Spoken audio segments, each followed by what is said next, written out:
नमस्कार। एक मिनट।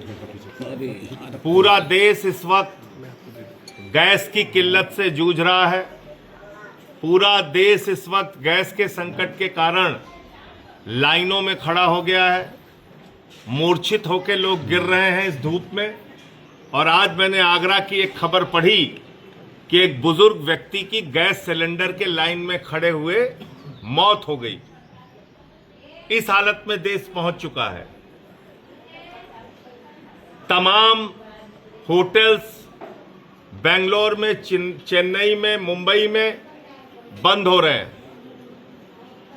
मोरवी के अंदर गुजरात में सैकड़ों टाइल्स की फैक्ट्रियां बंद हो गई।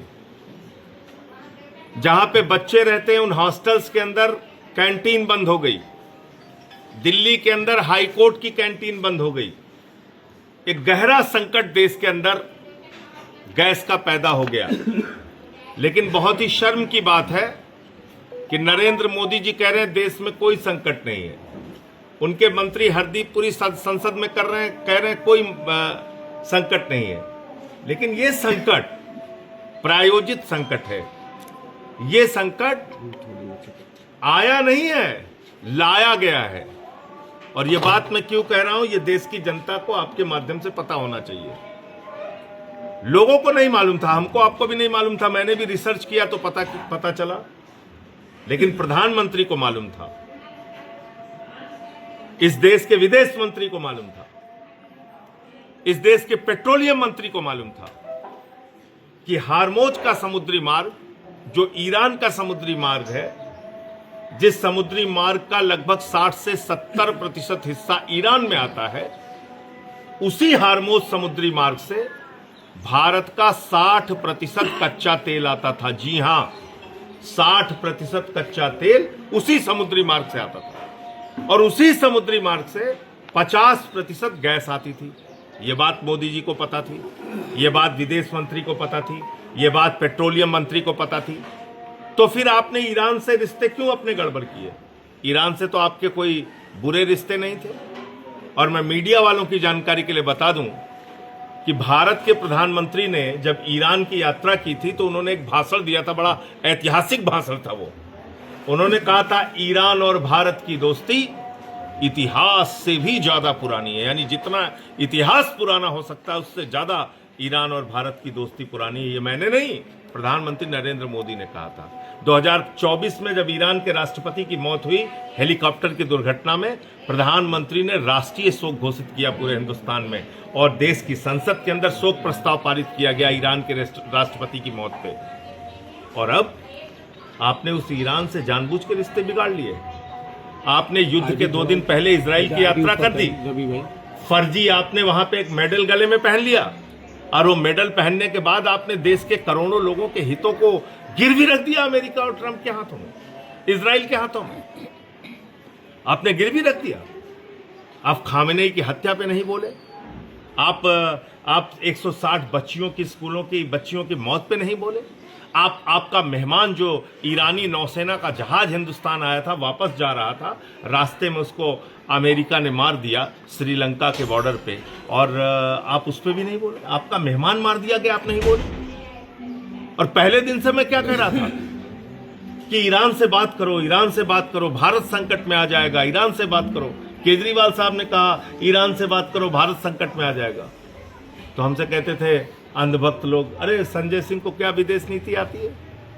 13 दिन बाद जब सारी विदेश नीति मर गई तो मुर्दे को इंजेक्शन लगाने के लिए मोदी जी जागे कुंभकर्ण की नींद से। कुंभकर्ण की नींद से मुर्दे को इंजेक्शन लगाने के लिए जागे जब विदेश नीति मर गई, जब देश लाइनों में खड़ा हो गया, जब उनका दोस्त अडानी, उसको उन्होंने कहा बेटा यही आपदा है, यही अवसर है, 3 गुना उसने गैस का दाम बढ़ा दिया।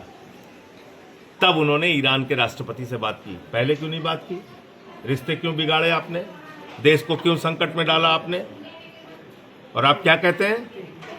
कोई चिंता की बात नहीं, नाली के गैस से चाय बना लो, नाली के गैस से खाना बना लो। पूरे देश को मूर्ख समझ रखा है। इस अनपढ़ राजा से देश को बचाना पड़ेगा। देश का बंटाधार कर दिया इस आदमी ने।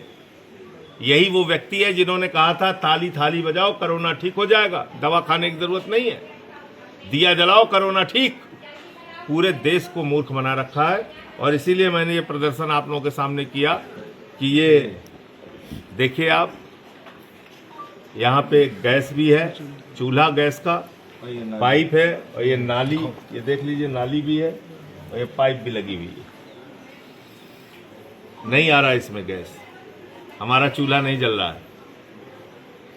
तो इसलिए ऐसी मूर्खतापूर्ण बातों से बचना होगा। ईरान के राष्ट्रपति से आपकी बातचीत हुई है प्रधानमंत्री जी, और हम सब लोग चाहते हैं कि भारत का ये संकट खत्म हो, हार्मोज समुद्री मार्ग खुले, वहाँ से हमारे तेल और गैस आना प्रारंभ हो। मैं तो बल्कि एक सुझाव और देना चाहता हूँ। प्रधानमंत्री जी कहते हैं भारत पर कोई दबाव नहीं, अमेरिका कौन होता है हमको परमिशन देने वाला। भाजपाई भी चीख चीख के कहते हैं अमेरिका कौन होता है हमें परमिशन देने वाला, हमको जहाँ से सस्ता तेल मिलेगा वहाँ से हम खरीदेंगे। तो सीधे ईरान से खरीदो। ईरान तो आपको रुपए में तेल देता था, ईरान आपको सस्ता तेल भी देता था, तो ईरान से सीधे तेल खरीदो। अच्छा, ईरान से तेल खरीदने का एक फायदा बड़ा क्या है? बड़ा फायदा यह है कि ईरान अपना टैंकर तो उड़ाएगा नहीं, तो कम से कम भारत में तेल और गैस तो आ पाएगा। भाई ईरान से ही सीधे तेल और गैस खरीदो ना, भारत में आराम से अपने टैंकर तो उड़ाएगा नहीं ईरान, तो तेल और गैस इस देश की जनता को मिल पाएगा। भारत के हितों का ख्याल रखिए, अमेरिका, ट्रंप और इजराइल की चमचागिरी ना कीजिए। प्रधानमंत्री, मुझे इतनी बात कहनी थी। आपका कोई सवाल हो तो मोदी जी एक आज ही हुआ है कि कुछ तेल के टैंकर वगैरह वहाँ उस रास्ते समुद्री और मुझे रास्ते से आने की परमिशन मिली है, ऐसा बताया गया है। बहुत अच्छी बात है। मुझे भी पता चला है कि कल जो बातचीत हुई है, विदेश मंत्रालय के प्रवक्ता ने कहा है कि विदेश मंत्री की ईरान के विदेश मंत्री से बात हुई है और इससे अधिक हम कुछ नहीं कहना चाहते। ये विदेश मंत्रालय के प्रवक्ता का बयान था। फिर अभी मैं एक खबर पढ़ रहा था कि 2 जहाज़ों को आने दिया है ईरान ने ही तो ईरान ने ही 24, वही मैं कह रहा हूँ, 2 जहाज़ों को आने दिया। 24 जहाज अभी भी भारत के फंसे हुए हैं, ये विदेश मंत्रालय का कहना है। और जो एक जहाज की तस्वीर भाजपाई चला रहे हैं ट्विटर पे, तो मैं ये बता दूं कि वो प्रतिबंधित हार्मोज समुद्री मार्ग में तब जहाज था ही नहीं, इसलिए वो जहाज मुंबई आ गया। तो भाजपा के लोगों ने जो ये झूठा प्रचार किया, इस समस्या के ये झूठा प्रचार किया। देखिए, पहली बात तो समस्या आपने अपने गले में खुद से मोल ली, सांप गले में खुद बांधा आपने। समस्या तो आपके लिए थी ही नहीं, आपके तो ईरान से अच्छे रिश्ते थे, आपने तो ये संकट खुद से मोल लिया ना। भाई, आपको हार्मोज समुद्री मार्ग, जैसे रूस के लिए हार्मोज समुद्री मार्ग बंद नहीं है, चीन के लिए हार्मोज समुद्री मार्ग बंद नहीं है, उनके जो प्रमुख हैं, राष्ट्रपति हैं, उनको चिंता थी अपने देश की, उन्होंने तुरंत ईरान से बातचीत की, उन्होंने कहा साहब लेके जाइए आप अपने जहाज। तो चीन का जहाज नहीं रुक रहा है, याद रखिएगा। ईरान चीन का जहाज नहीं रोक रहा है, ईरान रूस का जहाज नहीं रोक रहा है। ईरान किसका जहाज रोक रहा है? भारत का जहाज। क्यों रोक रहा है? क्योंकि आपने उनके संकट के समय में एक शब्द नहीं बोला। सांसद जी से आप एक बयान आपका दिया कोई था। सवाल और? सांसद जी एक मिनट, अगर आ रहा होता तो लाइन में क्यों खड़े रहते लोग? अभी तो कहाँ इनकी गैस का जो संकट है वो ये इसी वजह से है कि अभी हमारा तेल और गैस निर्बाध रूप से आना शुरू नहीं हुआ। हाँ, तो मंजूरा से क्या था? सांसद जी आपने राज्यसभा में बोला, क्या मोदी जी कहाँ पर गुफा में छुपे हैं, क्यों नहीं आ रहे, पर क्या कहेंगे आप? तो आ तो गए, बता दिए कि जैसे कोरोना में मरत रहा सब जने, वैसे मरे के तैयार हो जा बचवा। बताओ तो हैं, जैसे कोरोना में सब जने मरत रहा, जैसे सब जने वह संकट में ताली बजाए, थाली बजाए, कूद कूद के सबका हम ठीक कह दे, वैसे ठीक कह दे। तो उन्होंने तो कहा ना कि भाई जैसे कोरोना के संकट से हम लड़े, ऐसे हम लड़े। सांसद जी, एक सवाल, जब आप जो है संसद में राष्ट्रहित की बात करते हैं तो बीजेपी वाले कहते हैं कि देशद्रोही है संजय सिंह। 8 जनवरी को ये बयान आया है कहने मनोज तिवारी का।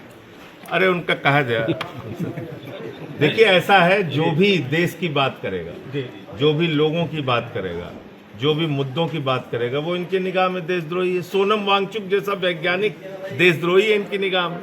संजय सिंह भी इनकी निगाह में देशद्रोही है। सांसद जी, जनता और सभी लोग जाने कि अभी हमारे देश को तेल और जो गैस, पेट्रोल मतलब कच्चा तेल, ये कहाँ से हमारा कहाँ से टाई है, किस देश से हमारी व्यापार नीति किससे है? वो ट्रम्प जहाँ कहेगा वहीं से लेंगे। नहीं, इनका मतलब कुछ टाई है? इनका कोई स्टैंड नहीं है। कभी ये वेनेजुएला से- नतमस्तक हो चुके हैं, ये बेचारे नतमस्तक हो चुके हैं। अनपढ़ राजा, अनपढ़ राजा का कोई अपना स्टैंड नहीं है। वो पूछते हैं, जैसे एक तो गाना रहा ना हमारे सब बचपन में सुनत रहे, बैठ जा बैठ गई, खड़ी हो जा खड़ी हो गई, वही गाना इनका हाल हो गया। ये सवेरे बैठा संजा खड़ा हो। सांसद जी, हिंदुस्तान कभी अमेरिका का पिछलग्गू नहीं था, क्या कारण है? अभी अटल जी जैसे नेता रहे इस देश में, जिन्होंने परमाणु परीक्षण के बाद तमाम आर्थिक प्रतिबंध अमेरिका ने लगाया, लेकिन अटल जी नहीं झुके। इंदिरा गांधी ने परमाणु परीक्षण किया, नहीं झुके।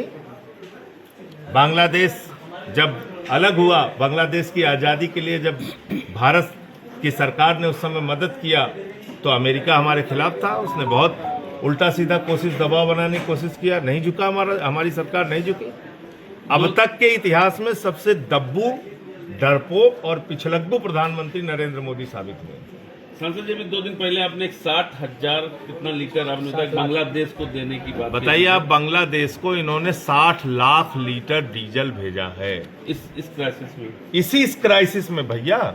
भीख मांग के 60 लाख लीटर तेल बांग्लादेश को भेजा है। और आप लोगों से कहते हैं बांग्लादेशी घुसपैठियों से हमें लड़ना है। कहते नहीं कहते जी, कहते बांग्लादेशियों के खिलाफ आप युद्ध छेड़ दीजिए, लड़ाई लड़िए, जाए गर्दन कटाए दे जा सब जने, और वोट हमका लाइन में लग के दे दिया। लेकिन हम 60 लाख लीटर तेल बांग्लादेश निर्यात से किए थे कि बेचे थे, और अडानी का धंधा चलता है बांग्लादेश में।